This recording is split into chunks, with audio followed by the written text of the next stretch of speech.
Perpisa Indo Paulio, selamat menonton video Indo Paulio hari ini. Saya Katamso.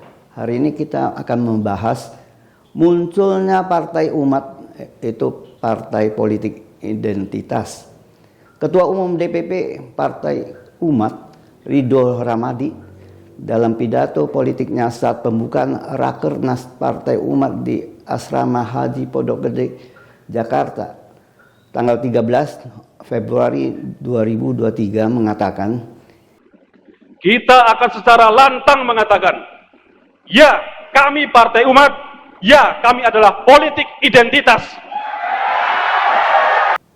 Kita akan jelaskan, tanpa molaritas agama, politik akan kehilangan arah dan akan terjebak dalam molaritas yang relatif, dalam etika yang situasional.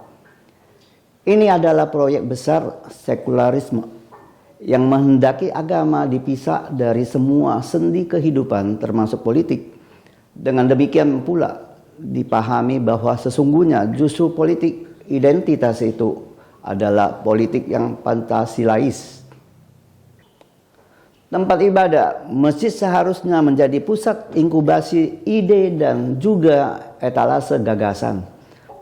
Menjadi ruang pertemuan pikiran, termasuk di dalamnya jihad politik. Pertanyaannya, mengapa Partai Umat begitu pede memposisikan dirinya sebagai partai politik identitas? Karena politik identitas itu memang laku dijual sebagai barang dagangan dan merupakan cara cepat untuk menghasilkan dampak elektoral.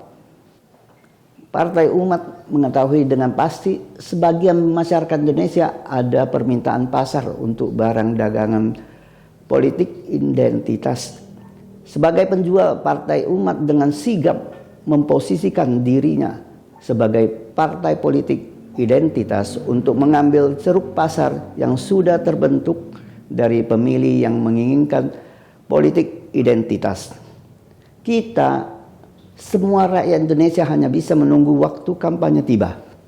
Politik identitas seperti apa yang akan dijual kepada konstituen Partai Umat pada saat kampanye? Apakah Partai Umat akan menggunakan unsur-unsur sara untuk menaikkan elektabilitas tanpa peduli dampak yang terjadi? Apakah Partai Umat akan menggunakan jargon-jargon agama untuk menyerang lawan politiknya? Kita semua juga prihatin atas pernyataan Ketua Umum Partai Umat yang menyatakan masjid akan digunakan sebagai perjuangan jihad politik. Padahal kita semua sudah mengetahui bahwa baik Majelis Ulama Indonesia, Dewan Masjid Indonesia, dan Badan Pengawas Pemilu sudah tegas menyatakan melarang penggunaan masjid sebagai ajang kampanye politik.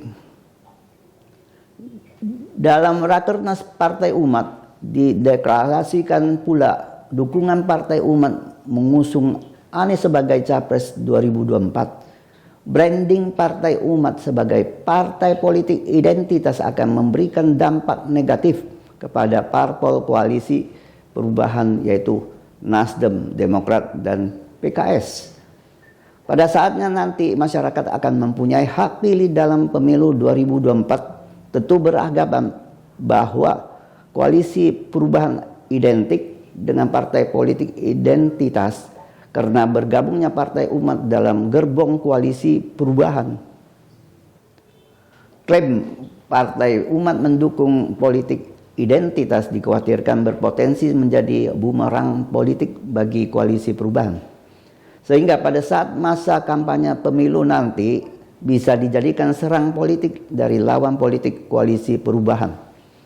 Sementara itu, Ketua Badan Pengawas Pemilih Umum Bawaslu RI, Rahmat Bahja, saat ditemui awak media usai acara siaga pengawasan 1 tahun menuju pemilu 2024 pada Selasa 14 Februari 2023, soal pernyataan Ketua Umum Partai Umat Ridho Ramadi bahwa kami adalah politik identitas, mengatakan menghimbau kepada semua partai politik untuk tidak menggunakan tempat ibadah sebagai sarana untuk melakukan kampanye dan juga ajang untuk menyerang satu sama yang lain.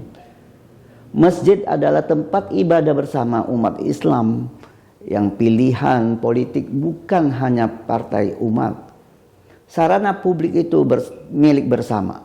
Selain itu, penggunaan tempat ibadah untuk kegiatan politik dapat berpotensi menimbulkan pertentangan sosial dan akan menaikkan eskalasi pertarungan di tingkat akar rumput. Kita harus mengakui bahwa politik identitas itu pada dasarnya memang sangat berbahaya dalam kehidupan berbangsa dan bernegara. Pertama, politik identitas itu bersifat permanen.